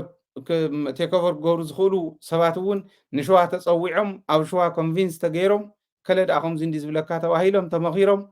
ሰራዊት ኣብ 2-3 ክሰናጠቕ ምግባር ናይ ወለድና እዩ ራእሲ ኣሉላ እንታይ ክገብሩ ንሸዋ ከይዶም ራእሲ ኣሉላን ራእሲ ሓጎስን ንምንታይ ተባኢሶም ነንባዕሎም እስካብ ምቅታል ንምንታይ በፂሖም ኦኬ ሕዚ እውን ተዓንዳፍ ሲስተም ሒዙ እኒሄ ዓንደፍ ዓንዲ እዚ እኳ ሰብ ኣይኮነን እዚ ሰብ ኣይኮነን ከም ሰብ ክቆፅሮ ይክእልን ከም ራእሲ ኣሉላ ብዘለዓል ኩሉ ኣፈይ زلعل كل ملحسي نزي خلع لي كلم ما نم ترى باقاوية كب خمس جگان خو ورادر يخل بأرجنا تطعن كنا تقولت كعقبة نازل كاصني خاص حزي سواء يكون كسواء سواء كتشنو زينا يسنفات توقطب زي بلو قرامس الرأي لخيرون خوين بر أبي مو نعتولو نوصلو دي محلون كله عاقم غيره كفيل كا أم مدرخ كميجر كان زيو موجاد كم زكال أم مدرخ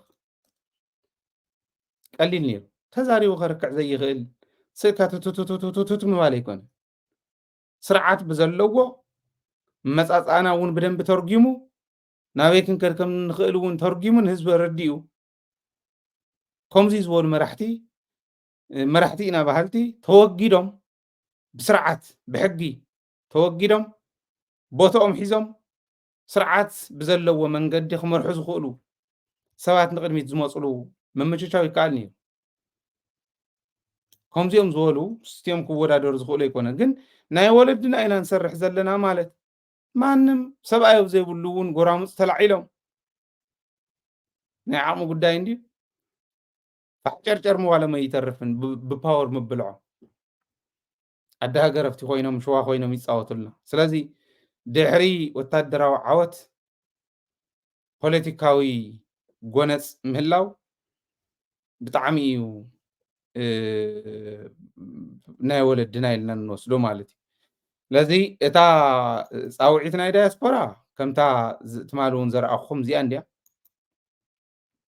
እዚኣ ንጠንቀቐላ ይምፃእ ትሽሙኡ እኒሄ ትክክል ኣይኮነን ምክትል ኣቦ እምበር ሕወሓት ኣይኮነን ዝወዲ እዚ ክስተኻኸል ኣለዎ እዚ ሚድያ እዚ ተዘይኮይኑ እቲ ቦርድ ክሕተት ክኽእል ኣለዎ እንተ ናይቶም ሰራዊት ምኻድ ግን ናይ ወለድና ኢና ንሰርሕ ዘለና እዚዩ ሓደጋ እዩ እዚ ሓደጋ እዩ ኣብ መንጎ ፖለቲከኛታትን ሰራዊትን ዘሎ ኣፈላላይ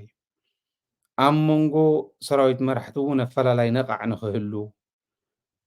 ቀስ እናበለት ትናታቶም ብቕዓት ንሱ እዩ ተንኮል እዮም ዝፈሕሱ ሕዚ ዝገብርዎ ዘለው ረኣዩ ናታቶም ኦፖርቹኒቲ ከም ዝበልክዎ ተፊሕ ዋላ እንተኾነት ዘለና ኣብ ክንደኡ ምስራሕ ንሕና ንሰርሖም ዘለና ክፍተታት ምፍጣር ናይ ባዕልና ክፍተት ምፍጣር ስለ ዝኾነ እዚ ክንደይናይ ዝኣክል ከም ዝሕጎሶም ረኣይዎ እቲ ኩናት ኢትዮጵያ እንዳነደደት በቲ ዘሎ ኩናት ንዑ ዝምድብዎ ዘለው ባጀት ሎጂስቲክስ ተዓዲ ትኸደ ዘላ ቁልቁል መንገዲ ይሕስቦም ትግራይ ክትባላዕ ክትክእል ኣለዋ ይብሉ በእኔ እምነት አሁን ትግራይ ውስጥ የተጀመረው የስልጣን ግብግብ ከተሳካ ህዝቡ ነፃነቱን ይጎነጸፋል የሚል እምነት አለኝ። ኢትስ ኖት ሲምፕሊ ፓወር ይው አንድ ሂስቶሪያን ሚላን መሰለ አንድ ሂስቶሪያን ብሎ ነው የሚያነሳው ኮሚል ይዘልዕሎ ሕዚ ኣብ ትግራይ ዝካየድ ዘሎ ናይ ስልጣን ግብግብ እንድሕር ተሳኺዑ ትግራይ ህዝቢ ትግራይ ናጽነቱ ክረክብ እዩ ናይ ስልጣን ግብግብ ናይ ስልጣን ሽኩት ንህዝቢ ከምፆ ዝኽእል ረብሓ ሓደ ሓረስታይ ክርድኦ ዝኽእል እዩ ረብሓ የብሉን ናይ ስልጣን ሽኩት ከምፆ ዝኽእል ረብሓ ከምዘየለ ሓረስታይና ዝርድኦ ፖለቲካ እዩ ሰብኣይ እዚ ግን ካብ መጀመርያ ጀሚሩ ሰይቡ ስይበቱ እውን ካሊእ ከለር እስካዕ ዘውፅእ ክስካዕ ሕዚ ፀረ ትግራይ ዝኸይድ ሰብ የአዲስ አበባ ዩኒቨርሲቲ ዘለዓለሙ ኣንሄ ዶክተር እከለ ዶክተር ዳኛቸው ምስተባህለ ዶክተር ዳኛቸው ይዝባሃል ዶክተር ምስተባህለ እኒሄ በቃ ሓንቲ ኣርቲክል ክሕትም ዘይኽእል ዶክተር ኣርቲክላት እንተሕቲምካ ነጥብታት ኣለው ነናይ ባዕሉ ደረጃ ኣለዎ በብደረጅኡ ኣሶሽየት ፕሮፌሰር እናተባሃልካ ትኸደሉ እዩ ዘለዓለም ኣለሙ ዶክተር ዳኛቸው ምስተባህለ ኣብ ዩኒቨርሲቲ እንድሕር ኮይኑ ከምኡ ክገብር ዘለዎ ክሳገር ነይርዎ ማለት እየ ከምኣ ምስተባህለ እኒሄ ግን ዘለዓለሙ እዚኣ ምስተባህለ እኒሄ ነውራም ፀረ ህዝቢ ትግራይ ዝኾነ ሰብ እዩ ሕዚ ሓደ ሂስቶርያን እንታይ በለ ይመስለካ ኢሉ ይዛረብ ዘሎ እቲ ሂስቶርያን መን ምዃነ ይዛረብ بوانነት ግን ኣብዚ ክትርድእዎ ዘለኩም ናይ ስልጣን ሽኩት ናይ ትግራይ ክንደይ ናይ ዝኣክል ተሓጒሶም ንክነብሩ ይገብሮም ከም ዘሎ እዩ ራይዎ እዚኣቶም ብሚድያ ጥራሕ እዮም ዝገጥሙልና በሚዲያ ጥራሕ እንተንስዕሮም በተኻሊእ ማ እየቀርቡና ጥያቄ በእኔ እምነት አሁን ትግራይ ውስጥ የተጀመረው የስልጣን ግብግብ ከተሳካ ህዝቡ ነፃነቱን ይጎነጸፋል የሚል እምነት አለኝ። ኢትስ ኖት ሲምፕሊ ፓወር ይኸው አንድ ሂስቶሪያን ሚላን መሰለ ፓወር ስትራግል ይኸው ትልቅ ለውጥ የፓወር ስትራግል አፒራንስ ይዛል አለ። ኢት አፒርስ ፈርስት as it probably does as a byproduct of a struggle for power than as the result of a deliberate aim. A byproduct of power struggle ይመስላል እንጂ ብዙ ምሳሌዎች ሂስቶሪያን ያቀርባል። ሄዶ ግን ያለው የነጻነት ትግል ነው። ይሄ የመጣው ዌቭ ነግራለሁ ሁሉንም ይጠርጋል ብዬ ገምታለሁ። ኩሎም ክጸርጎም እዩ ሕዚ ኩሉ ክጽረግ ድሌቶም እዩ ሰዓታ ድሌቶም ንሳን ክገብሩ ይኸዱ ኣለዉ እዚ ዘይርዳእ ድንፈፍ መራሒ እንተመፂኡካ እንታይ ትገብሩ ኣብ ዓዲ ተሳዒሩ ኣብ ዓዲ ተነቂሉ ክኸድ ከሎ ዳያስፖራ ክዕሹ ዳያስፖራ ከታልል ክኸድ ከሎ ፀላእትኻ ጨፍጨፍትኻ ጀኖሳይድ ዝፈፀሙልካ ብለይቲ ሰብ ከይርኢ ሰዲዱስ ንዳያስፖራ እንታይ ኮን ክብል ይኸውን እንታይ ክብል ይኸውን ኣነ በቃ ማለት ብጣዕሚ ዝገርመኒ እንታይ ክብል እዩ ፍቲ ዳያስፖራ ከይዱ ምስ ዳያስፖራ ክዛረብ ከሎ ዋ ተኣምራት ኮይ ተፈፂሙ ተኣምራት ኮይ ብናትካ ሰብ ከም ዝበለ ተኣምር ከም ዝበለ ጉድ ክፍፀመልካ ከሎ እንታይ ትብሎ እዚ ዝፈፀመ ሰብ እንታይ ክብል እዩ ዝኸድ ዘሎ ይገርመኒ ኣሎ ኣነ ኤኒዌይ ኩናትን ዓመፅን ኣሎ ኢኮኖሚ ናይቲ ዓዲ ዝበልዕ እዩ ዘይሕጋውያን ነጋዶ እኒአው እዚኦም እውን ናይ ፀሊም ዕዳጋ ድዩ ናይ ካልእ ድዩ እዚ እውን ነቲ ዓዲ ዘበሳብሱ እዮም ሰለልቲ ኤርትራውያን ኢሎም ሕዚ መሓዝ ጀሚሮም ኣሎ ምስ ኤርትራ እውን ቁርጡላን ከናኽሶም እዩ ዝብል እምነት ኣለኒ ከባቢያዊ ወጥሪ እውን እኒሄ ምስ ጅቡቲ ምስ ሶማልያ ምስ ኤርትራ ካልኦትን እውን እኒዋ ኣብ ውሽጦም ዘሎ ኣፈላላይ እውን ኣሎ ምስ ሳህለወርቂ ዘውዴ ዘሎ ዝነበረ ኣፈላላይ እውን ቀሊል ኣይኮነን ይትረፍዶ ምስ ካልኦት ስለዚ ብሚድያ ጥራሕ ከምቲ ትርእይዎ ዘለኹም እንዳሰርሑ ኣብዚ የብፂሖምና ክንዲ ዝኣክል ውሽጥና የበሳብሱ ኣለዉ እዚ እናገበሩ ኣብ ውሽጦም እውን ዘባልዕ ንኣብነት ሰብኣይን ሰበይትን ብሓንሳብ መዲቡሎ ኣብዪ ኣሕመድ ብጣዕሚ ዝባልዕሉ ዘለው ዕሪ ስፋሕፋሕ ዘሎ ናይ ገዲዮን ጢሞቴዎስ እና ሰበይቱ ሃና መን እያ ትበሃል ሃና ኣርኣያ ስላሴ ገዲዮን ጢሞቴዎስ ወፃኢ ጉዳይ ሚኒስትር ንሳ ከዓ ናይ ፍትሒ ሚኒስትር ብጣዕሚ ዓበይቲ ስልጣናት እዮም እዚኦም ገይሩ ኦኬ ንዕኡ ዝፅውዑ ንዕኡ ናቱ እምነት ዝኽተሉ ቀረባ እዋን ድሕሪ ኢህደግ ዝተፈጠሩ መናእሰይ እዮም እዚ ነዚኦም ዘቕመጠሉ ምክንያት ኮንትሮል ንምግባር ሞሮፍ ናብ ደቡብ ናብ ኦሮሚያ እዩ ዝኸድ ዘሎ ሕዚ ናይ ኣምሓራ እንዳግለለ ይኸድ ኣሎ እቲ ናይ ኣምሓራ ሓይሊ ከዓ ኩናት እናጓሃረ ይኸድ ኣሎ ከመይ እዩ ክገብር ሓሊፉ ክመፀና ዶ ይኽእል ንዓና ዓሻ ኣይኮነን ምዕራብ ትግራይ ክንሕዚና እንተንብል ፋኖ እውን ንድሕሪት ኣይምለስን ስትራቴጂክ ዝኾነ ገምጋም እንድሕር ገምጊሞም ኣይምለሱ ዋላ ታክቲካሊ ይኹን ኣይምለሱ ታክቲካሊ ሕዚ የዋፀናን ምስ ትግራይ ምውጋእ ኢሎም ምስ ዓብዪ ይዋግኡ ስለ ዘሎ ብድሕሪት ስለ ዝኾነ ንኣትዎም ኣይምለሱ ምዕራብ ትግራይ ምሓዝ ይከኣል ሰሜን ምዕራብ እውን ከምኡ ደቡብ እውን ከምኡ ዓቕሚ ኣለና ሓይሊ ኣለና ምስኡ ተላዚብካ እውን ይኹን ዘይተላዘብካ ምስ ህዝብካ ተላዚብካ ብደንቢ ብፅንዓት ክግበር ይከኣል እኒው ተርሞስ ይብሉ በቃ ኣብኣ ይመላለሱ እኒው ኣነ ዓዲ ንዝሕሉ ክብሪ ኣለኒ ብስሩ እውን እንታይ ከም ዝብል እንታይ ከም ዝሓስብ ስለ ተጋዳላይ እንታይ ዓይነት ኣተሓሳስባ ከም ዘለኒ ሱር ናይ ቬተራን ናይ ጀጋኑ ካርድስ ካዕ ክወሃብ ኣለዎም ባህሊ ናይ ቀደምን ናይ ሕዝን ውሳነኦም ንፀላእቲ ዝጥዕም ኮይኑ ክረኽቦ ከለኹ ምግሳፅ ግን እዚሁ ናተይ ሓላፍነት ኢለ ስለ ዝኣምን እዚ እንዳገበርክዎ ክኸይድ እየ ማለት እዩ ምንም ጥርጥር የብሉ ንተጋዳላይ ዘይትኾነ ዓዲ ክትፍጠር ኣይደልን ዕድል ብዝረኸብክዎ ቁፅሪ ታዘላትነት ካፍ ኢለ ምስ ተጋደልቲ ክበልዓ እየ ዝደሊ ሕዚ ዝኸይድ ዘሎ ግን ናይ ኣብዪ ኣሕመድ ሓይሊ ዘሊሉ መፂኡ ከይሕዘናስ በዓል በየነ በዓል ገለ ልያቡ ሓቂፍና ንኸድ ኣለና ናይ ኣብዪ ኣሕመድ ሓይሊ ዘሊሉ መፂኡ ከይሕዘናስ ዓድና መሬትና እነምልሰሉ ጉዳይ ስኢልና ንኸድ ኣለና ምስ ኤርትራ ሰላም ምፍጣር ይከኣል እዩ ምስ ኣምሓራ ሰላም ምፍጣር ይከኣል እዩ እዚኦም እውን ክንገብሮም ዝግባአና በዓልትና ናይ ኣብዪ ኣሕመድ ብለሲንግ ንፅበ ኣለና እዚ ትዘጉየኒ ብዝኾነ ንተጋዳላይ ዘይትኾን ምድሪ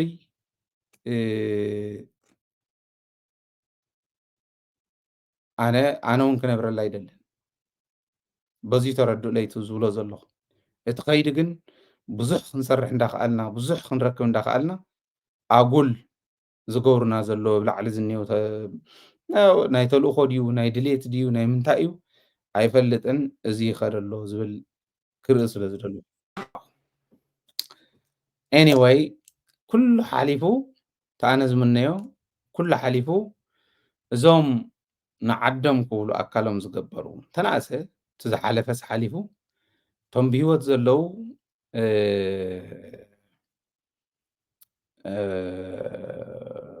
ድጋፍ ክረኽቡ ተላዒሎም ከምቲ ካሊእ ክፋል ማሕበረሰብና ክነብሩሉ ዝኽእሉሉ ኩነታት መመችቻው ናይ ኩሉና እዩ ናይ ኩሉና እዩ ክንገብሮ ከዓ ኢና ምንም ጥርጥር የብሉን ኣይትጠራጠሩ እዚ ምንም ጥርጥር የብለይን ኣነ እዚ ክንሰርሖ ከም እንኽእል ለዚ እዚ ለ ክዛዝም እየ ናይ ሎሚ ከም ዝበልክዎ ዓብዪ ዕድል ኣለና ሕዚ ነምሓራ ዘሊሉ መፅኡ ካሊእ ሓይለ መፅኡ ንዓና ክወረና ይኽእልን ሕዚ ዓብዪ ዕድል እዩ ኣምሓራ እውን ድሕሪ ዝምለስ ኣይኮነን ኦፖርቹኒቲ ተጠቂሙ ናይ ሸዋ ወንበር ክሕዝ ኣብ ዝኸደሉ ኢና ዘለና ሕና መሬትና ኢና ንደሊ ሕና መሬትና ነምልስ ንሶም ምስ ዝምልከቶም ድላዮም ይግበሩ ንየማን ንፀጋም ንላዕሊ ንታሕቲ ዘለው ሰላም ኢና ንደሊ ንሰላም ንሕተቶም ንሰላም ክንሓትት ከለና ደቂስና ኣይኮነን ሓደ ዓይንና ኣጨንኪልና ብደንቢ ኣለርት ኮይና ንቑሓት ኮይና ንቑሓት ዋርድያ ናይ ዓድና ኮይና ኢና ንሓተሙ ክግበር ይከኣል እዩ ኣይትደቅሱ ኣይንደቅስ እዚ እዩ መልእኽተይ ናይ ሎሚ ከምቲ ኩሉ ግዜ እንብሎ ደደቢት እናሓገዝኩም ደደቢት ክትሕግዙ ከለኹም ሪሲትኩም ከይትርስዑ ሪሲትኩም ምናልባሽ ክጠፍእ ኢልኩም ተጠርጢርኩም እታ ሪፈረንስ ናምበር ሓዝዋ ንሰብ ከይትህቡ ንዓይ እውን ከይትውን ዳይሬክትሊ ናፍቲ ኣካውንት እትውዋ ንሰብ ምሃብ ፍጹም ኣይከኣልን ፍጹም ኣይከኣልን ደደቢ ተመልኪትኩም ክስራሓልኩም ስራሕቲ ዝቕፅል ፅቡቅ ጌርኩም ክትሰርሕልና ኢልኩም ንናይ ደደቢት ስታፍ ሂብኩም ተተረኺብኩም ክኸሰኩም እያ ሙስና ክነጥፍእ እንፅዕር ትካል ኢና ንዓና እውን ኣይትሸጉጥልና ኣይንደልን ብሱር ኣይንደልን ከም ትካል ድጋፍ እንተኮይኑ ንፁር ድጋፍ ከም ተሓዝ ትብላ ዘሎ ካብ ወፃኢ ከምዚ ክትገብሩልና ከምዚ ክትገብሩ ንሕና ፌር ዝኾነ ንኩሉም ማዕረ ኢና ነግልግል እዚ ዓይነት ባህሊ ነማዕበለ ብትግራይ ሌባ ትፈጥርዎ ባዕልኩም ሌባ ሰሪቁና ከዓ ትብሉ ቆፃሪት ከስተኻኽል ዝመፀ 300 እንካስ ክነ ሻሂ ኢላ ሸኩዓ ትሰድድ ኣደ ወይ ሸኩዑ ዝሰድድ ኣቦ ፅባሕ ንግሆ 300 ወይ 3000 እንተዘይሸኳዕኩም ኢሉ ዝሓትት ሰብ ይፈጥር ከም ዘሎ ክፈልጥ ክኽእል ኣሎ ከምኡ ኢኹም ትገብሩ ዘለኹም ስለዚ ፍጹም ሓደ ናይ መዘገጃ ሰራሕተኛ ከገልግል ህዝቢ ከገልግል እዩ ደሞዝ ዝኽፈሉ ደሞዝ እንተንእስዎ ደሞዝ ይሕተት ካብ ወፃእ ዘሎ ግን ፍጹም ሙስና ይፍቀድን ኣብ ደደቢት ኣይፍቀድን ኣብ ካሊእ እውን ኣይፍቀድን ከምዚኣ ጌርኩም ኪዱ እዚዩ ናይ ደደቢት ዕለታዊ ስራሕ እንተረኺብና ክነቃልዓኩም ኢና ማንም ይኹን ብሱር ኢና ዘይንለቀኩም ብከምዚ ኢና ክንከይድ ከምዚ እንተረኺብኩም ከዓ ላኣኹልና ክነቃልዕ ድልዋት ኢና ማለት እዩ እዚ ለይ ሰላም ምሳኹም ሰላምን ዓወትን ከዓ ምስ ጅግና ህዝብና ኮን ትምኒተ እዩ